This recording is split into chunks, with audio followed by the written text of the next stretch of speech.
ಒಬ್ಬ ಕಾಲದಲ್ಲಿ ಧರ್ಮವಂತನಾದ ರಾಜ ವಿಕ್ರಮೇಂದ್ರನು ತನ್ನ ಪ್ರಜೆಗಳನ್ನೆಲ್ಲ ಸಮಾನವಾಗಿ ನೋಡುತ್ತಿದ್ದನು. ಅವನ ರಾಜ್ಯವು ನದಿಗಳ ತೋಯದಿಂದ ತುಂಬಿದ್ದ ಸುಂದರ ಪ್ರದೇಶ. ಜನರು ಸಂತೋಷದಿಂದ ಬದುಕುತ್ತಿದ್ದರು. ಆದರೆ ಒಂದು ದಿನ ರಾಜ್ಯದ ಗಡಿಯಲ್ಲಿನ ಗ್ರಾಮದಿಂದ ಒಂದು ದೂರವಾಣಿ ದೊರೆಯಿತು. ನಮ್ಮನ್ನು ಕಾಡು ದಾವಿದ ಕಳ್ಳರೊಂದು ಕಾಡುತ್ತಿದೆ. ಇದು ಕೇಳಿ ರಾಜನು ತಕ್ಷಣವೇ ತನ್ನ ಮಂತ್ರಿಗಳನ್ನು ಕರೆಯಿಸಿ ಪರಿಹಾರ ಶೋಧಿಸತೊಡಗಿದನು. ಮಂತ್ರಿಗಳು ಯುದ್ಧದ ಸಲಹೆ ನೀಡಿದರು. ರಾಜನು ಮಾತು, ಪ್ರಾಮಾಣಿಕತೆ ಮತ್ತು ಬುದ್ಧಿವಂತಿಕೆಯಿಂದ ಸಮಸ್ಯೆ ಬಗೆಹರಿಸಲು ತೀರ್ಮಾನಿಸಿದ. ರಾಜನು ವೇಷಧಾರಿಯಾಗಿ ಆ ಗ್ರಾಮಕ್ಕೆ ಹೋಗಿ ಕಳ್ಳರ ಗುಂಪಿಗೆ ತಾನು ಸೇರಿದ.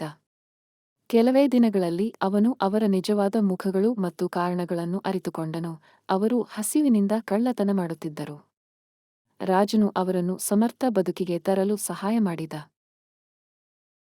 ಅವರಿಗೋಸ್ಕರ ಕೃಷಿ ಭೂಮಿಯನ್ನು ಒದಗಿಸಿ ನಿರಂತರ ಜೀವನೋಪಾಯ ಕಲಿಸಿ ಅವರನ್ನು ತಮ್ಮ ಸಮಾಜದ ಭಾಗವನ್ನಾಗಿ ಮಾಡಿದ. ರಾಜ್ಯ ಪುನಃ ಶಾಂತಿಯ ದಾರಿ ಹಿಡಿದಿತು. ಅಂತೂ ನಿಜವಾದ ಆಳ್ವಿಕೆ ಎಂದರೆ ಭಯವಲ್ಲ, ಬುದ್ಧಿ ಮತ್ತು ದಯೆಯ ಮೇಳವೇ.